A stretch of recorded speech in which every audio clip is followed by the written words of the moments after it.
Good morning. ¿Cómo están? ¿Cómo amanecieron? Hoy es un nuevo día.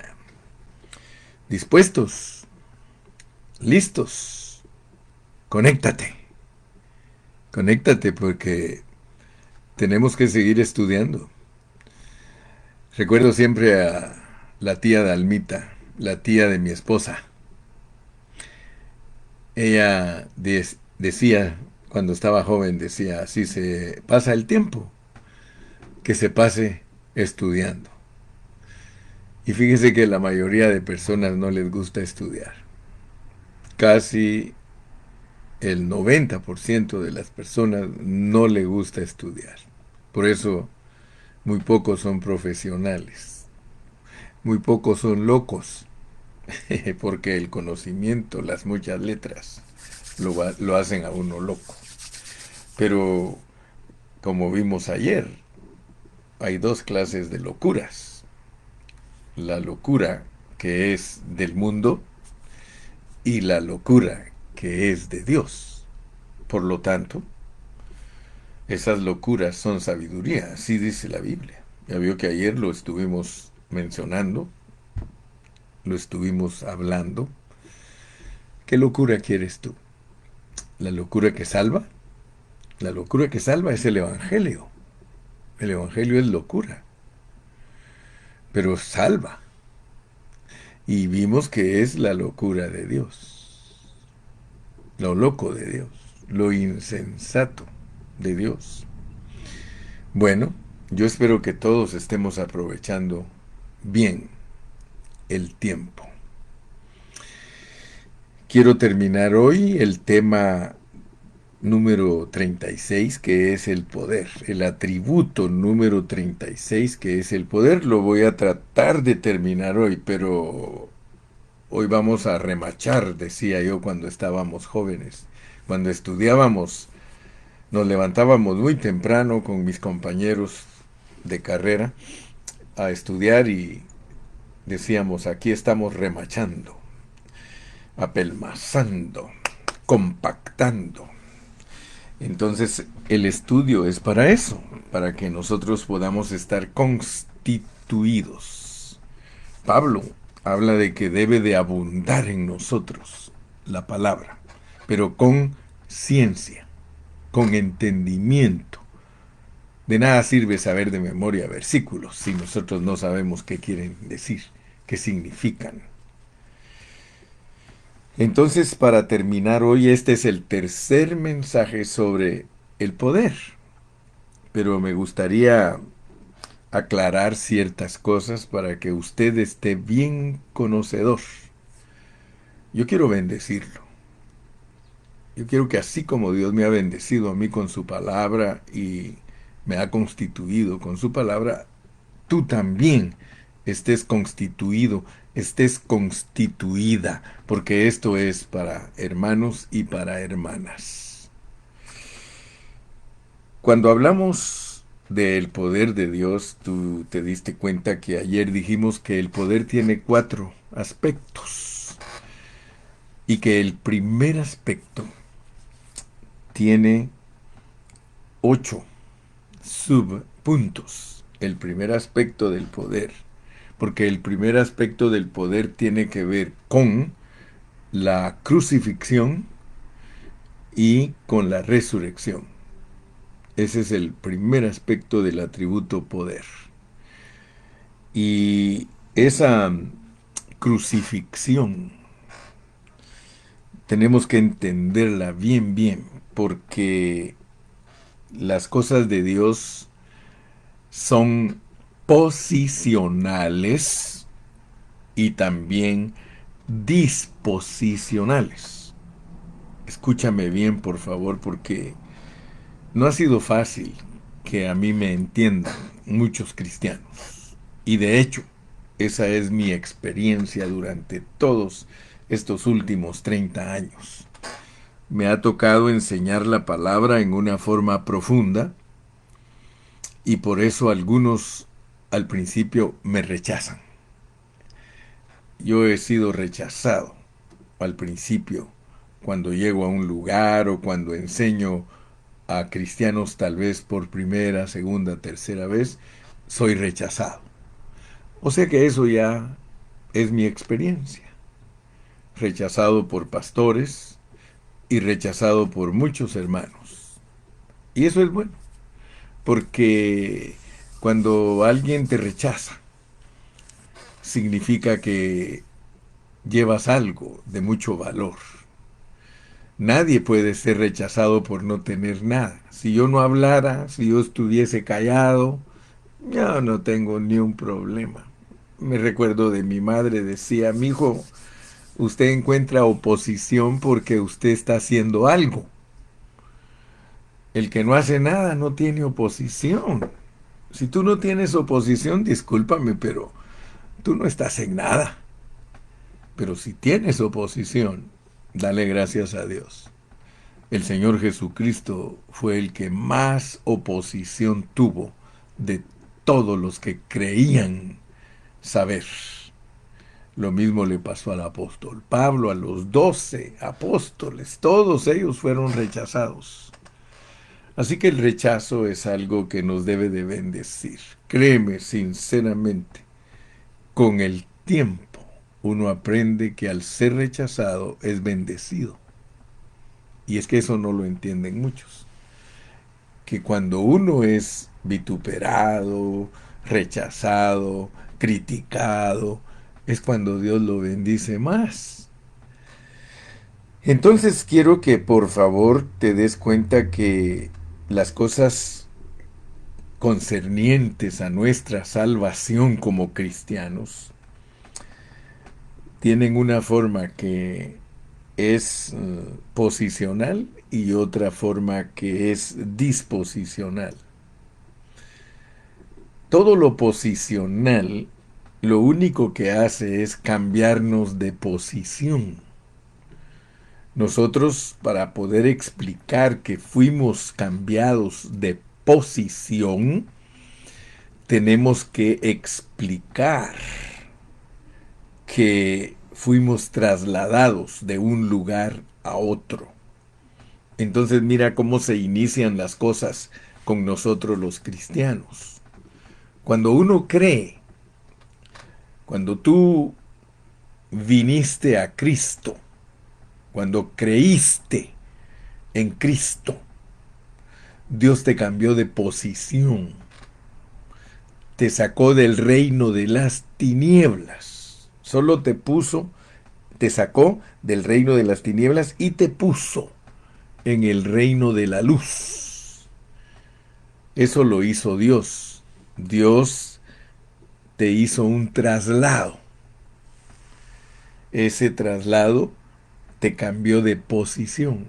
O sea que posicionalmente viniste a ser alguien que tiene valor delante de Dios, porque Él te compró con su sangre. O sea que tú tienes el valor de la sangre de Cristo. Entonces cuando Dios te cambia de posición, Él lo único que te pide es que creas, que tengas fe. Y entonces ya eres dueño de todos los logros de Dios en Cristo. Aleluya.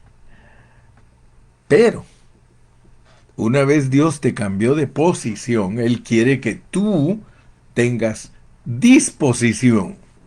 Disposición, una palabra compuesta. Porque la posición es como que dijéramos que ya estás adoctrinado.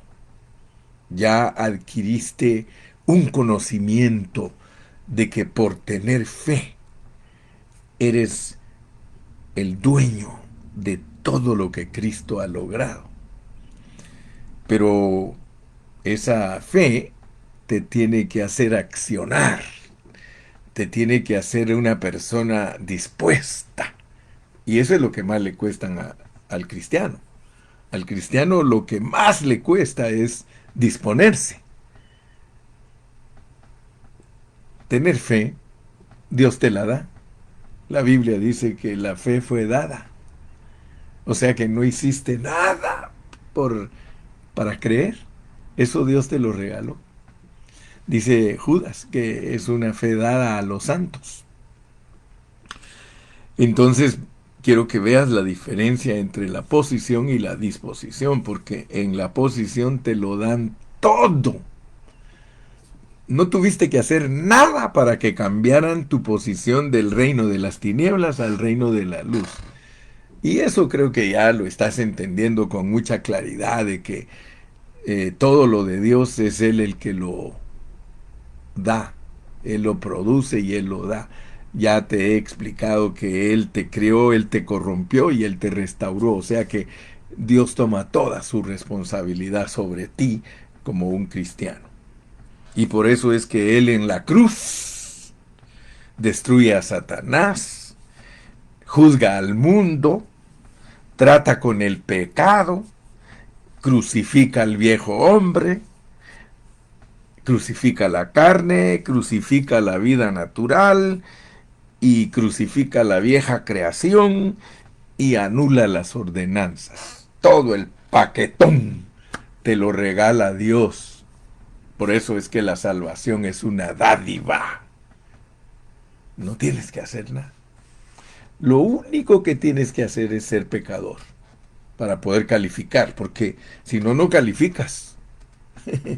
Si no fueras pecador, no hay necesidad de salvarte.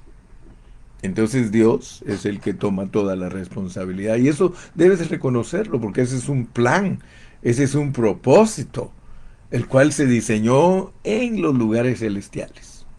Ya desde allá venías programado para todo esto que te estoy hablando. Pero ahora tienes que entender tu parte disposicional, porque qué bonito lo posicional, qué lindo. Qué maravilloso que Dios es el que te ha salvado. Y ni siquiera tienes nada que ver tú. Porque no tuviste que hacer nada, porque no es por obras. Sencillamente, sencillamente, Dios, en su plan, como Él lo hizo así, un plan negativo de pecado, por eso Él dice, chato, chata, tú no tienes problema. Yo soy tu creador. Yo te hice de esa manera. Es más, mírate, sigues viviendo en un cuerpo caído porque así quiero. Así quiero. Tú no eres ángel. Tú eres humano. Tú eres un problemático. Tú eres alguien que necesita que yo tenga misericordia, justicia y juicio para ti. Así que chato, chata, tranquilos. Posicional. Por eso les dije que no es fácil. No es fácil darnos a entender. Para mí no es fácil darme a entender porque yo tengo que dar mucha explicación. A mí me toma mucho tiempo poder convencer a las personas con esta palabra profunda y acertada. Todo lo superficial, ay, eso cualquiera. ¿Dónde vas, Vicente? ¿Dónde va toda la gente? Entonces, los logros de Cristo son para que nosotros tengamos una posición. Si Él no hubiera logrado nada, nosotros no tuviéramos la posición que Él nos da. Pero la disposición tiene que ver con experimentar. Experimentar. Y por eso es que nosotros insistimos en que el Evangelio hay que predicarlo bien. El Evangelio no se puede dar palabras superficiales a la gente, porque entonces la gente no va a captar lo que realmente Dios le quiere revelar. Y esa es la carga del hermano Gilberto. Esa es la carga que yo he llevado por años. Y soy feliz, quiero que sepan. Voy bien cargado, pero feliz. Yo soy feliz de poder explicar la palabra, porque Dios me ha dado esta sabiduría, no es mía. Es una sabiduría transmitida por una persona maravillosa que vive en mi espíritu. Entonces, para que nosotros nos dispongamos, necesitamos poner de nuestra parte. Fíjese que Dios pone toda su parte. Dios puso todo lo que le corresponde a Él. Por eso, esta semana que pasó, o esta semana creo que lo puse, que solo hay dos responsabilidades en el universo. Y una es la que toma Dios. Él toma una responsabilidad y Él salva a todas sus criaturas. Y la responsabilidad de las criaturas es salvarse ellas. Así que hay dos salvaciones que tenemos que visualizar. Que Dios te salva, pero que Dios te salve María. Dios te salve. Dios te salve. Dios te salve Gilberto. Si hasta la Virgen necesitaba salvación, hermano, yo no sé por qué la han deificado si la Virgen necesita salvación. Ellos mismos lo dicen, Dios te salve María. ¿Sí? Aunque quieran decir que quieren decir otra cosa, para mí quiere decir que María necesita salvación. Dios te salve María. Y es una expresión que se usaba salve o muy favorecida. Pero para mí, Dios te salve María significa que María necesita salvación. Cristo era su hijo, Él nació de ella, pero era su salvador también.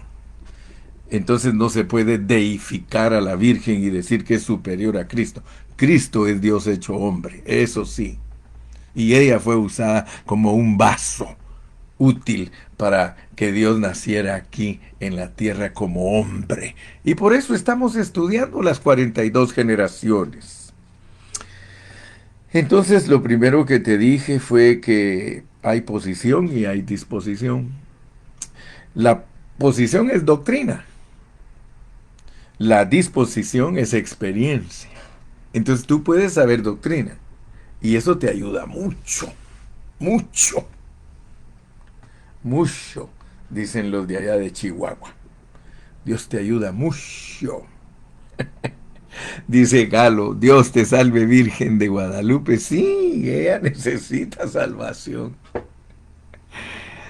Aleluya.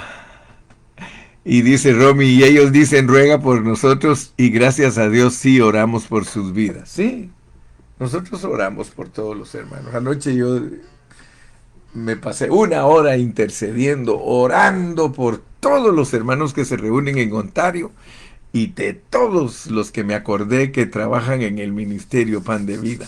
Y aún más, oro por los que ni conozco, porque a los que no conozco le digo, Señor, trata con esos que están en el anonimato y que son cristianos y que fueron predestinados y escogidos y que te han dado la espalda. Señor, tócalos para que el turno se acelere. Aunque no se acelera, que yo mismo he predicado que nadie puede cambiar nada, así que no me quiero contradecir, pero lo que sí tenemos que hacer es orar por los que son de Cristo y que todavía no han llegado, para que Dios en su misericordia los haga llegar. Muy bien. Entonces el poder de Dios, no se te olvide que solo estoy repasa y repasa y repasa. No ha sido fácil darnos a entender. Pero si todos nos preocupáramos por enseñar con claridad, si todos nos preocupáramos de aprender a usar la escritura en una forma sencilla que los hermanos puedan entender todos estos puntos, entonces para ellos sería más fácil, pero la mayoría de pastores han hecho perder el tiempo a las congregaciones.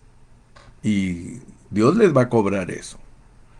Hermanos, si yo soy un siervo que me paro frente a la gente ahí en la congregación para ser bien visto o para ser famoso o para adquirir alguna ganancia económica, Dios me va a juzgar. Pero si yo me paro ahí enfrente de mis hermanos y me preocupo en predicarles la pureza de la palabra y cómo ellos puedan ser vencedores, y yo también, yo estoy segurísimo, hermano, que el Señor me va a dar una recompensa. Claro que sí. Dios no le va a quedar a deber a nadie. Entonces, expliquemos pues bien el Evangelio. Expliquemos lo que es doctrina, que es solo una posición que no nos salva. no nos salva disposicionalmente, sino que la doctrina nos salva posicionalmente. O sea que nos da un derecho. Ya desde el momento que nosotros creemos todo el Evangelio, nosotros tenemos derecho de ser hijos de Dios. Desde ese momento somos hijitos. Pero noten que la enseñanza es pura. Hijitos. Somos tecnones. Esa es la palabra griega para hijitos. Tecnones. Un tecnón es un nenón. Es un nene. Es un infante. Nosotros nacemos como infantes, nacemos chulos, bebecitos lindos. Pues así como usted ve que tratan al bebecito que nació, porque yo tengo mi última nietita que apenas tiene 3 semanas. Y yo la miro y la miro tan chula, tan linda. Se parece a mi hijo. Y mi hijo se parece a mí. Por eso la veo linda, ¿verdad? Porque yo me quiero mucho. Uno tiene que quererse uno, hermano. Nunca seas acomplejado, ni creas que eres feo, que eres fea. El pastel. Nosotros somos chulos, somos lindos. Dios nos hizo lindos a nosotros. Y eso es lo que hace en la vida espiritual. El día que tú aceptas a Cristo, eres un bebecito en los brazos del Señor. Naciste en un pesebre. Sí, y ya eres dueño de todo. Solo quiere Dios que crezcas, que te desarrolles, que entiendas, que tu cociente intelectual crezca para que tu razonamiento llegue a entender quién es Dios. Pero si no te desarrollas, si no creces en ese conocimiento, tú eres un bebecito y eres un viejo nenón. No tienes conocimiento de las cosas espirituales. Oh, sabes de todo, sabes trabajar, sabes hacer casas, sabes hacer remodelaciones. Ah, por eso le estoy tirando a uno que estoy viendo aquí que ahora se conectó y que es una persona muy querida para mí. Sabes, ya, tú eres experto, pero no sabes nada de las cosas del espíritu, ni les has enseñado a tus hijos. Ay, ahora, ¿para qué me conecté? ¿Para qué me exhortar? Y tú sabes que a ti te estoy hablando, como dijo aquella, me estás oyendo, inútil. I love you. I love you in Christ. You are a treasure for God. Aleluya. Posición, disposición. Ahora entendamos pues que estamos en un escenario donde hay fe, pero tiene que haber experiencia. Porque ¿de qué te sirve saber toda la doctrina? Si no ves que aún en la escuela, cuando uno va a aprender un oficio, le dicen la teoría es la que te va a llevar al campo de la práctica. Sí, la teoría. Un buen doctor no es el que se graduó en la universidad y que ya sabe toda la teoría. Ahí él solo tiene todo posicionalmente. Pero él se vuelve un doctor cuando empieza a usar la sabiduría de aplicar la medicina correcta, hacer la cirugía correcta, curar a sus pacientes. Entonces él se vuelve un buen doctor. ¿Por qué? Porque su teoría se le volvió experiencia. Lo mismo es en la vida cristiana. Así es en la vida cristiana. En la vida cristiana nosotros empezamos con fe. Pero si no experimentamos, no podemos hablar de posición y disposición. Y créeme que por eso es que Dios en su palabra revela que nuestra fe nos salva.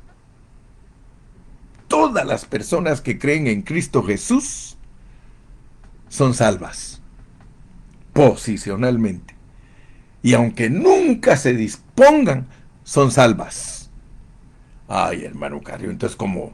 ¿En qué vamos a quedar? Espérame. Take it easy. Si Dios te ha dado fe, es para que la experimentes. La teoría de la fe es pues la fe, la certeza de lo que se espera, la convicción de lo que no se ve. ¿Sí? Hace poquito yo estaba leyendo un artículo de unos hermanos que todo el tiempo iban a orar para que Dios quitara una casa de pornografía. Y ellos todo el tiempo fueron a orar a ese edificio que estaba ahí en el centro de la ciudad. Y entonces ellos ponían sus manos sobre las paredes de ese edificio. Señor, destruye esta casa de pornografía y de maldad y ensuciamentes y arruinavidas. Señor, destrúyela. ¿Sí? Pasado un tiempo, hermano, vino una tormenta y una de rayos que cayó y se incendió aquel lugar y se vino a las ruinas. Lo destruyó Dios. Y entonces el dueño metió una demanda a la corte. Él demandó al pastor y a todos los hermanos que fueron a orar allí y le dijo al juez que ellos habían destruido su negocio. Y entonces citó al pastor, el juez, y a los hermanos que habían ido a orar. Y les dijo, ustedes se declaran culpables de lo que los acusa este hombre. Y ellos dijeron, inocentes. Nosotros no tenemos nada que ver con la destrucción de ese edificio. Nada que ver. No fuimos nosotros. Entonces les dijo el juez. Bueno, dice, voy a tener que meterlos a la cárcel. Porque ustedes, no los voy a meter a la cárcel porque a ese individuo se le quemó su edificio, sino que los voy a meter a la cárcel porque ustedes no creen en lo que hacen. Y ese impío sí cree en lo que ustedes hacen. Él los culpa a ustedes de que su oración le destruyó su negocio. Y ustedes no creen que su oración lo hizo, por tanto, más los voy a castigar por incrédulos. 90 días a la cárcel. Por incrédulos, porque si nosotros somos cristianos, les dijo, y oramos para que algo suceda, tomemos la responsabilidad. Fíjese que el juez los hubiera dejado libres si ellos hubieran dicho, sí, señor juez, creímos con todo el corazón, con fe, y creímos que nuestra oración iba a tener efecto, y por eso se quemó ese edificio. Posición y disposición. Posición y disposición. Ahora hay otra cosa que tenemos que entender con el poder de Dios. Porque el poder de Dios nos da cosas posicionales, pero es para experimentarlas. Tenemos que experimentar el poder de Dios nosotros. Entonces, tenemos que entender que nuestra salvación tiene una etapa inicial, que es nuestra fe. Luego tiene un desarrollo, que es nuestro crecimiento espiritual. Experiencia. Y tendremos una manifestación, porque nos hemos de manifestar lo que somos. Si fuimos apariencia, nos vamos a manifestar como apariencia y tendremos castigo. Pero si fuimos reales en lo que Dios nos puso a hacer, nosotros nos vamos a manifestar victoriosos. Nos vamos a manifestar como una realidad. Vivimos la realidad de Dios mientras estuvimos en esta tierra. ¿Ok? Déjame seguir un poquito más, me quedan unos minutitos porque hoy termino el atributo poder. Les dije ayer que el poder de Dios tiene 4 aspectos, apenas te hablé del primero. Mira cuál es el segundo.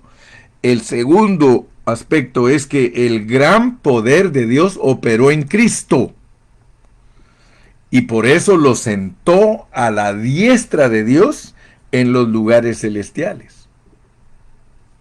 Si me pueden poner Efesios 1, 20 y 21. Si alguno de mis secretarios puede poner Efesios 1, 20 y 21, yo se lo agradezco.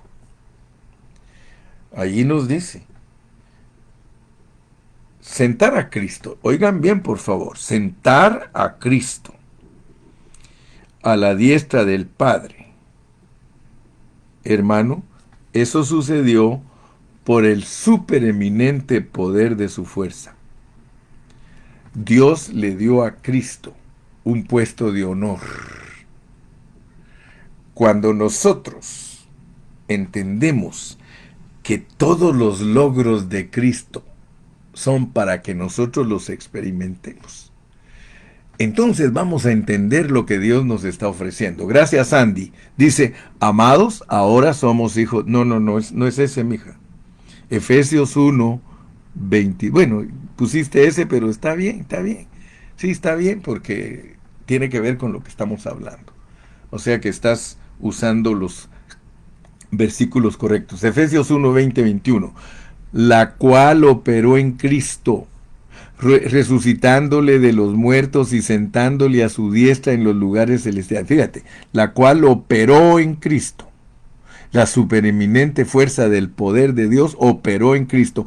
Te dije que esa palabra operó en griego es se forjó en Cristo, resucitándole de los muertos y sentándole a su diestra en los lugares celestiales, sobre todo principado y autoridad y poder y señorío, y sobre todo nombre que se nombra, no solo en este siglo, sino en el venidero.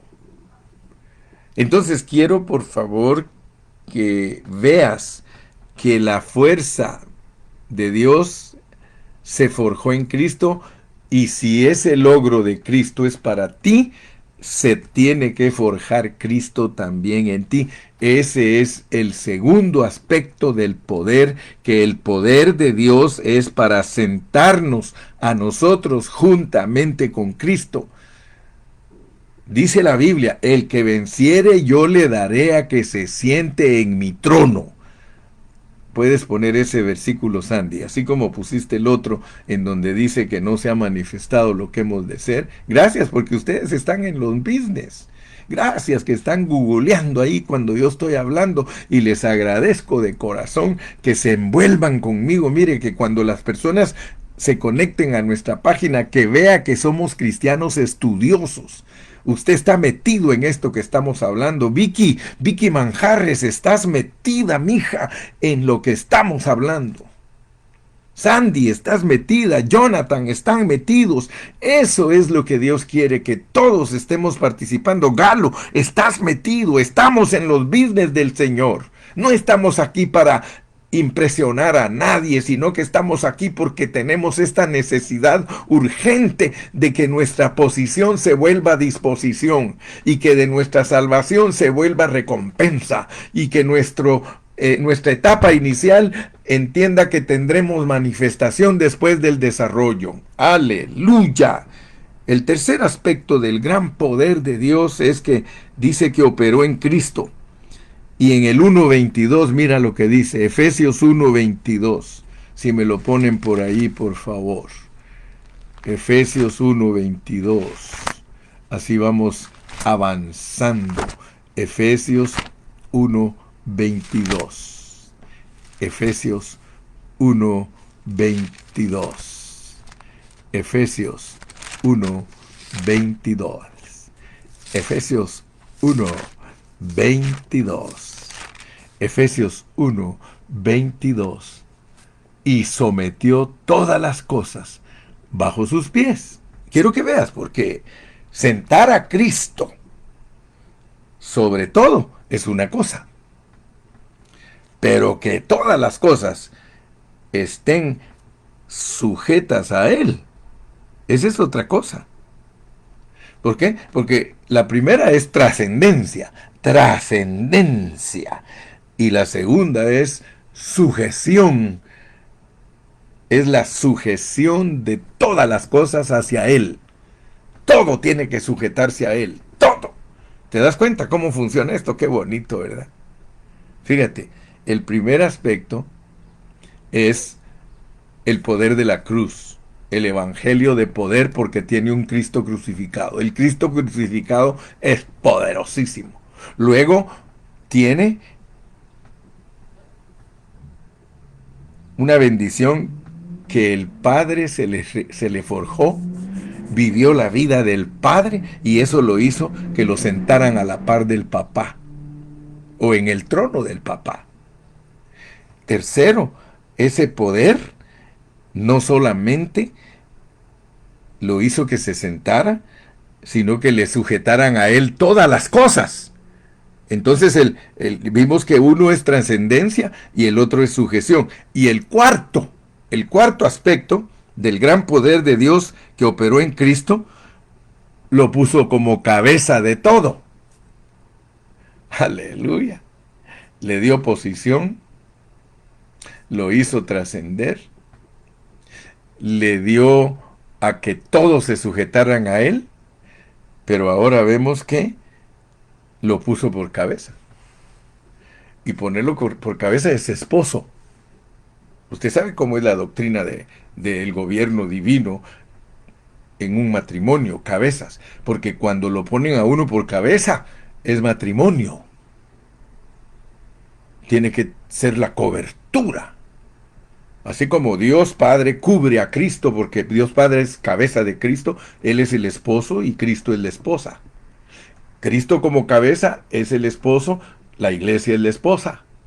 Entonces, qué maravilloso, porque eso ya nos mete a una profundidad gloriosa y entender que el poder de Dios operando en nosotros puede alcanzar cosas supereminentes, cosas que no las puede lograr nadie.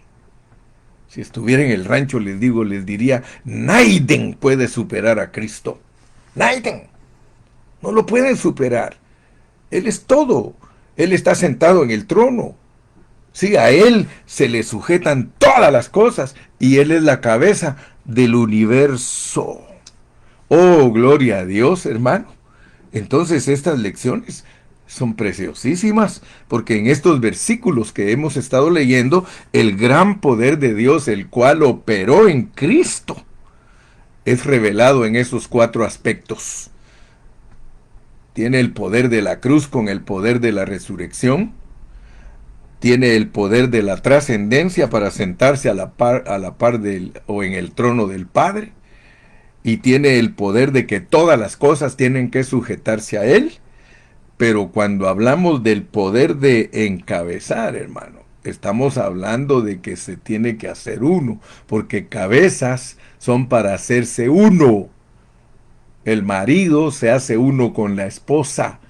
Y eso ya implica algo maravilloso. Mire la secuencia linda que le estoy presentando. Le estoy presentando una secuencia preciosísima. Primer aspecto, segundo aspecto, tercer aspecto y cuarto aspecto, que es encabezar. Entonces, esa frase que usa aquí cuando habla, dice que lo puso por cabeza a la iglesia. Lo puso por cabeza a la iglesia. Eso significa, hermano, que en el versículo 22 hay una unidad. Hay una unidad producida por Dios, lo cual se tiene que interpretar como transmisión. Todo lo de la cabeza se le transmite al cuerpo. La realidad del cuerpo es la cabeza. La cabeza es la realidad y el cuerpo es la plenitud. El cuerpo sirve para expresión. La plenitud es expresión. Entonces veamos pues que este asunto está pero preciosísimo en la Biblia. Todo lo que Cristo ha logrado, Él se lo transmite a la iglesia, porque la iglesia es su cuerpo. Entonces entendamos que aquí hay una cadena. Hay una cadena maravillosa. El Padre es la cabeza de Cristo, son uno. El, el Señor es la cabeza de la iglesia, somos uno. El que se une al Señor, un espíritu es con Él. Entonces, hermano, aquí podemos ver que la revelación divina se aclara. Dios quiere que tú y yo entendamos todas estas cosas para que veamos la realidad de nuestra salvación. La realidad de nuestra salvación es que todo lo que es Dios se lo está transmitiendo a la iglesia a través de Cristo. Entonces, por eso es que el gran poder que operó en Cristo, ¿cuál es? Es lo que estamos explicando. Yo le dije a usted que estas 42 generaciones, al investigarlas, nos van a llevar a todas estas conclusiones. Nos van a llevar a entender qué clase de Dios vino a través del Señor Jesucristo y que es el Dios que se nos ha transmitido. Es el Dios que ha tomado nuestro espíritu y que ha tomado nuestra alma y que ha tomado nuestro cuerpo. O sea que usted puede entender entonces que el Dios del universo, el Dios triuno, Él se ha posesionado de ti, Padre, Hijo y Espíritu se han posesionado de ti, porque ese es el meollo del Evangelio, ese es el mensaje del Evangelio, que Dios se ha amalgado con el hombre. Tenemos que entender todas esas cosas, mis amados hermanos. Para eso estamos aquí.